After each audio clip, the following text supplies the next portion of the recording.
Hey everyone, thank you for clicking on today's thumbnail. This is part of a series of videos focused on fall gourmand fragrances, or at least notes as they show up in fragrances. And today we are focused on two very delicious notes, both in fragrance and in real life. We're going to talk about 5 of my favorite caramel fragrances and 5 of my favorite honey fragrances. The other videos in this series will be linked down in the description box. We have done creamy and milky perfumes. We've done nutty fragrances. We've done chocolate and coffee fragrances. So if any of those interest you, check out the links below.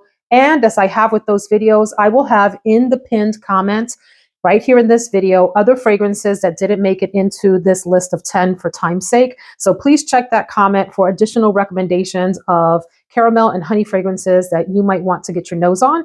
And as always, add yours into the mix also so that we can learn from you and see what your favorites are and have a big sampling party. So we're going to start with the caramel ones. And look, I'm going to come straight out of the gate here with the business.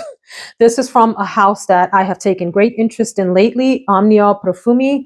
I have Platino from this house. I also recently picked up Bronzo, which we're going to hear about in some videos more toward the holiday season. But today's fragrance from Omnia Profumi, if you like caramel, you've got to get your nose on this fragrance and see what you think. This is Madera.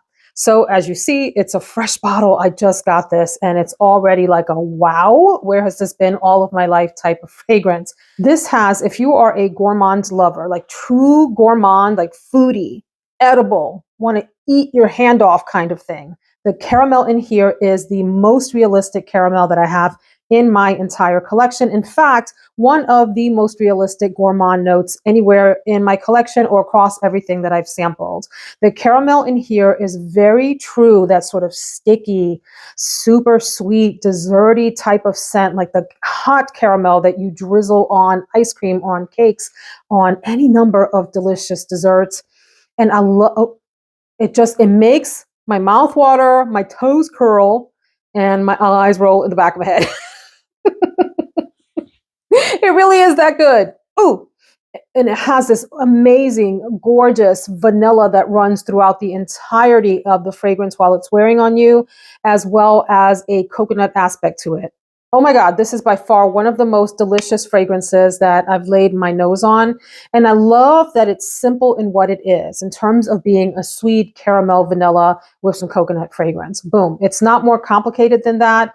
It's not trying to be more than that. It is just perfectly that, what it is. Now, this has, I would say, a moderate longevity and projection. So for those of you that need every one of your fragrances to be beast mode, skip this. You might not appreciate that it sort of fades midday, if you will, on your skin. For those of you that don't mind that and understand that most fragrances that we purchase nowadays are probably going to be in that category, check this one out. Get your nose on it. I think you can get decants definitely on Lucky Scent, try Scent Split, Decant X, those types of places to see if you can get your nose on this. And while you're at it, try out Platino and Bronzo if you can get your nose on those. For those of you that are fans of Omnia Profumi and you think there are others from this house that we should try out, please let us know in the comments.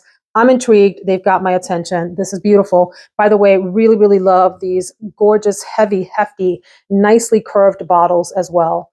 This piece is a sticker on the bottle, and someone said in a comment before that hers started to peel off. So I hope that doesn't happen. I'll be really sad, but this is such a big win and such a delicious caramel fragrance to kick us off. Let's go on. Second on my list is from the House of Kerosene, and this is called Sweetly Known. I could have put Unknown Pleasures in this video because that fragrance, it's one of the easiest from the house to love, and it's truly gourmand, very lemony, vanillic, and caramel, and some other notes in there. Absolutely gorgeous, but I feel like the caramel in here is deeper and thicker. This fragrance is hard to describe. Some people really don't understand it and don't enjoy it. I'll say that this is a bit more of an adventurous caramel fragrance, and here's why. It has a heavy dose of a spice. So in this fragrance, you definitely get a heavy dose of cardamom. The caramel is thick in here. Also vanilla and some muskiness. How I would describe this is as though someone had a sweet, spicy smell on for a scent, walked into a diner and their fragrance mixed with the smell of sort of like pancakes and waffles and syrup in the air. This to me is a very syrupy smelling fragrance. If that appeals to you, great. If literally the smell of syrup is something you don't like, stay away from this. For me, it's like imagine maple syrup with, here's what it smells like. Okay. Have you been to IHOP and have you had the walnut maple syrup? Imagine that syrup, because there's something about this that feels very much like a walnut scent to me. Imagine the walnut maple syrup with a heavy dose of cardamom, like a dry, spicy cardamom, and a heaping dose of caramel as a base. Okay, there's a little vanilla also and a little bit of musk, like I said.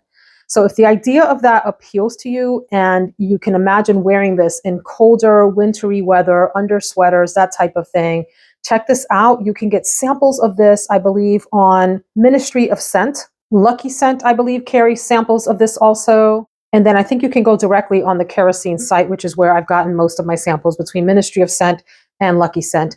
Check this out. Check out Unknown Pleasures. I also have Winter of 99, which you'll see in an upcoming video. And there are a number of other lovely fragrances from Kerosene that are worth trying. Follow and Followed, which I talked about in my coffee video. And there's one called Walk by the Sea. Anyway, this isn't a Kerosene. I have a Kerosene video. Did you know that? Here's the thumbnail. Check it out. I talk about a bunch of Kerosene fragrances in there. Anyway, caramel, cardamom, like a walnutty aspect. There's not a walnut note, but for me, that smell of that walnut maple type of syrup. I'm going to talk about the next two together, but among them, there is one that is much stronger on the caramel than the other, but I like to layer these, and that is Sol Cheirosa 62 from Sol de Janeiro and Brazilian Crush number 71, the spray. So both of these have caramel in them, and they're just gourmand heaven together. Very sweet, nutty, caramel, vanilla dreams. However, this one here has a super strong, very sticky, ooey gooey, thick, heavy caramel note. Almost comes across a little popcorny, if I'm honest. In fact, it does smell like caramel popcorn now that I'm smelling this. Oh my God, this is super delicious. Very sort of literal, edible, yummy, sweet, gourmand lover's dream, okay? People talk about these fragrances not lasting a whole lot, and sometimes it just depends on the day. There are days with these fragrances that it'll take me into the afternoon. None of them take me into the nighttime. Do you have that kind of longevity with these? I don't. But then again, friends, how much are these? Like $25 or something? So I don't complain. This, oh, it's such a thick caramel with that buttery, almost like a buttery popcorn-esque type of note. Very sugary and sweet and just delectable. And layer these two together to smell amazing. Yeah, try these together. There are two Bond number 9 fragrances that have a noticeable caramel note, like a prominent note in them, but one is probably better for this category than the other. So I'm talking about New York Nights, which I am not going to talk about, except to say to check this one out too. I think Tribeca has a stronger caramel note in it than New York Nights. This one is more like caramel and coffee together and perfumey, and leans very sort of masculine. It has some sweet gourmandy aspects, but it has some masculine touches to it that I think make it intriguing for a New York night on the town. However, Tribeca is more in gourmand territory. People have likened this to Baccarat Rouge 540, which, you know, people compare a lot to BR 540. And yes, there are some aspects of that in here. But what I love about this fragrance, other than this super cool white crocodile or alligator or some other print bottle, a prominent caramel note accompanied by a beautiful nutty accord and some chocolate in it as well. I love to wear this. It does have some white florals in it also. I think this is just a divine fragrance, not a literal gourmand type of fragrance, but definitely has some pronounced gourmand aspects in it that make it a really lovely fragrance to wear in the fall. So if you like caramel, because it's prominent in here, if you like a nutty accord, and if you like a cacao or chocolatey type of aspect, and in the background there's woodiness, but there's something just so beautiful and comforting and sweater weather, yet date night appropriate type of mixture in this fragrance that makes it everything for fall. And I mean, I just love the bottles. I think that this should be available on Joma Shop if you're interested in checking it out. And that's the lowest price that I've seen so far. It might be on FragranceNet or one of those types of places. But check out the link for Joma Shop below if you are interested in this fragrance. It should be in like the mid 200s. Yes, it's still super pricey, but for bond number 9, that's a bargain and a sale. So the last in the caramel fragrances before we head over into honey territory is one that I think is more of like an interpretation of caramel than the literal type of gourmand sweet, ooey gooey, sticky caramel that we see in or smell in Madera. This is from Navitus and this is Raised Spirits. This fragrance is said to be a dupe or very similar to Minuit et Demi from Fragrance du Bois from Demi Rawling, her fragrance. And I do think they have a lot of similarities. This maybe is a touch more masculine or 2 or 3 touches more masculine than the fragrance that she did with Fragrance du Bois, which is lovely, a little fleeting for the price. But let me tell you something. If I see that sucker on sale, I'm picking it up, Minuit et Demi. In the meantime, this is a lovely substitute if you don't mind something that's a little bit more in the unisex direction. So the caramel here is more of like a woody caramel is how I would describe it, along with a background of tobacco and a rum note. It's a boozy, tobacco-y, warm, cozy caramel fragrance. This is great for fall and winter, definitely sweater weather appropriate, one that I enjoyed wearing last year with my sweaters, if you will, and will go for again this year. As you can see, I only used it a few times last year when I picked it up in the fall, and I'm looking forward to pulling this out a lot more. For me, this is a very cozy, enveloping fragrance. It lasts a good amount of time on my skin. It projects well. This is a winner all around, and at the price point for the Navitus fragrances for these huge bottles, not so bad. We're going to kick off the honey fragrances with one that I purchased this past year thanks to a subscriber here, Christine. Thanks so much for sending me a sample of this. This is, I didn't love the name of this when I saw it in other reviews, but it sounded intriguing. And now that I have it, I love the name because it tells me about what I can do with the fragrance and the spirit of the fragrance. This is called Limitless Shopping. It's a longer name, as you see up here on the screen, and it's from the Le Vita Milano line from Trussardi Fragrances. Look at how cute this bottle is. I have about 4 of these with the, I think it's a Greyhound or Whippet head or something on it. I'm not quite sure, but this is a happy fragrance. This is like the apple and honey version of Nobile 1942's La Danza del Libellule.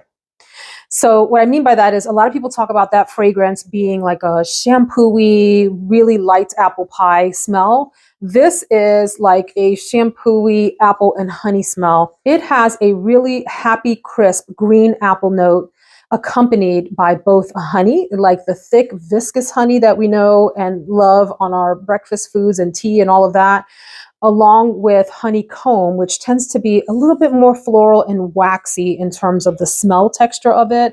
Also has some touches of powderiness ever so slightly and some bright florals. What a lovely composition. The honey is very noticeable in here alongside that green apple. And it reminds me a lot of the most fruity, delicious apple types of shampoo, except drenched with honey. This is delightful, great day-to-day wear, a happy fragrance. It's playful, it's light, it's not too serious, and it has decent lasting power. This took me through a good part of the day, and I could still smell myself and thought that I smelled just fun, lovely, and sweet, very girly. I like this a lot. It's a difficult fragrance to find. So if you are abroad and know where it is sold overseas, please drop that in our comments below so that our overseas friends can shop for this. If you're in the States or Canada, you may want to put your name on the waiting list on Fragrance by CA and on Joma Shop. I purchased this on Joma Shop, I think in the 70 range, somewhere between $70 and $80. It's out of stock right now, but it comes in and out of stock frequently, and it's absolutely worth checking out if you like the idea of a green apple note and honey together with some florals in the background. Super duper pretty, super duper easygoing honey fragrance. I blind bought this next fragrance also from Joma Shop at a low price point. It was on a good sale, and it should still be on there on a really excellent sale. This is Joorie from Kajal. Let's give it up for this bottle. I thought that it would be like this gothic rose, just based on what the bottle looks like. And I was surprised when I smelled it for the first time. Almost was off-putting in a way. I was like, whoa, what am I smelling? But that was because I was expecting this floral smell. As I let it sit on me and got used to what it smelled like, it actually became very appealing to me. This is one of the thickest honey fragrances that I've laid my nose on.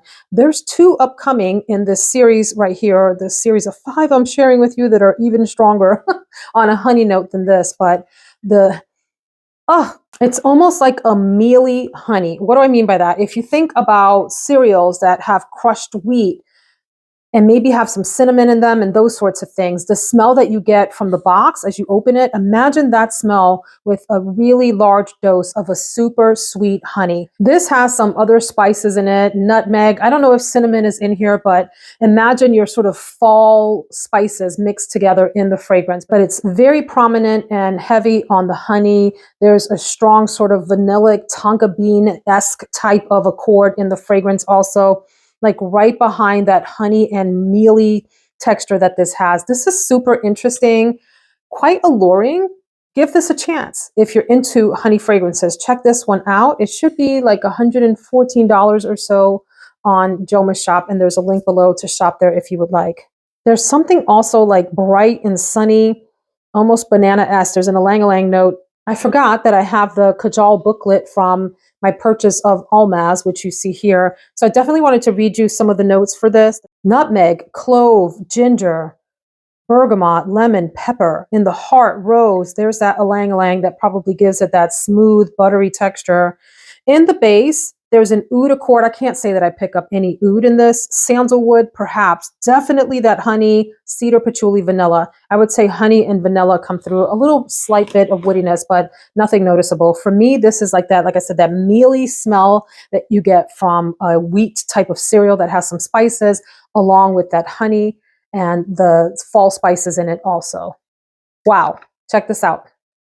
I love this next fragrance in ways that I cannot even describe. When my husband wears it, I'm all over him.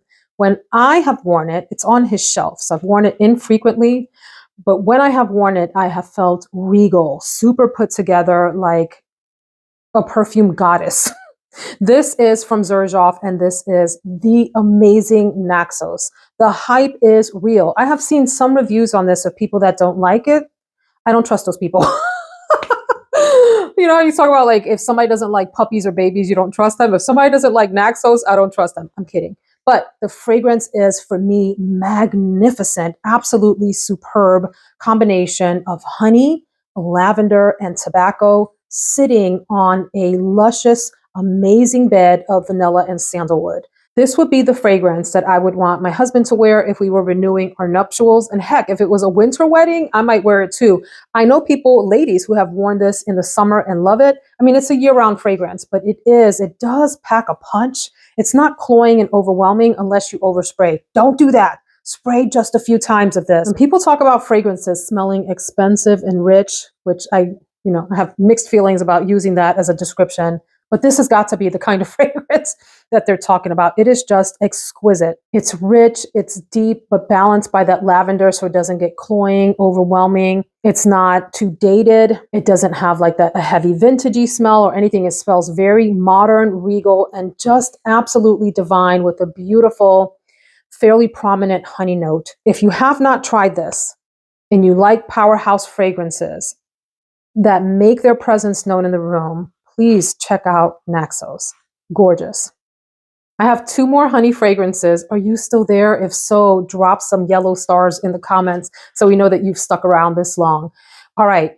2 undeniable honey fragrances, maybe the 2 queens of the honey category.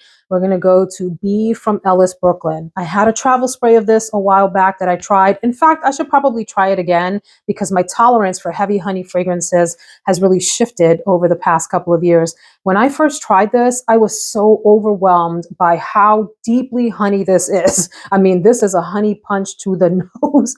It also has a boozy aspect to it and a heavy heaping dose of like a vanilla that is the foundation of the fragrance. But on top of that and all throughout is a very thick, deep honey that almost becomes animalic in nature to me. Like it's like 2 steps shy of feeling like it's in the urine direction, but not quite. However, I will say I need to try this again. It was definitely beautiful when I tried it on. It didn't smell like urine. I'm saying if it were any stronger, than what I smelled at that time, it might have gone in that direction. That's the point I'm making. Let me know if you agree, if you've tried honey and you understand what I'm saying, because it's not a put down. I'm just saying it's that strong and thick. It's such a thick, heavy, dense honey. It was a little bit nauseating for me. However, this is a beloved honey fragrance. Love the Ellis Brooklyn bottles. I just enjoy the colors that they put on these frosted bottles, the shapes of them. They're very pretty, and this is a nicely done honey, just one that I had a hard time wearing. I would like to revisit it. Let me know. Do you like Honey by Ellis Brooklyn? Excuse me, have I been calling it honey this whole time? I mean bee. This fragrance is called bee. Where did I get, what is wrong with me? The fragrance is called bee. And man, this is a honey powerhouse. Lasts a long time. A lot of folks love this. It's one that I hear people saying they wear in the dead of winter, mostly like very cold weather, because it is that thick of a fragrance. It can be cloying otherwise. So there's that. And then maybe even honeyer. Is that an adjective? Even honeyer than bee is Bee by Zoologist. So there's the Ellis Brooklyn bee and the Bee by Zoologist, which I recently sampled and thought was beautiful. Another super thick bee, not bee, honey fragrance that was almost in the syrup direction. It was that thick, super sweet. I like the way that this smelled on me. This is also another one that if it was any deeper, thicker, or richer of a fragrance, like if the density of the fragrance were any stronger, the intensity, the tone of the fragrance were any stronger, it would probably also smell like in the urine direction. It didn't get there. It stayed shy of that in the super sweet, syrupy, thick direction. I'd like to try this again to see if I'm interested in a bottle. I've had a little bit of a hit and miss experience here with Zoologist lately. These fragrances are really interesting. The whole house is really interesting. The artwork's great. The fragrances are daring, a lot of them. Some of them are not, but many of them are daring interpretations of the habitat of the animal or the thing that it's talking about, in this case, a bee. There's no denying that this is one of the strongest, most genuine, photorealistic honey smells on the market. And I might be interested in purchasing a bottle. If you have a bottle of Bee by either Ellis Brooklyn or Zoologist, tell us in the comments what you think about these and how they perform for you. That, my friends, brings to a close the caramel and honey selections that I wanted to share with you. Remember that in the pinned comment, there are other recommendations. And please remember to drop your recommendations down below so that all of our friends can see. Please stay tuned for more in this Gourmand Fall series. Take care. See you in the next video.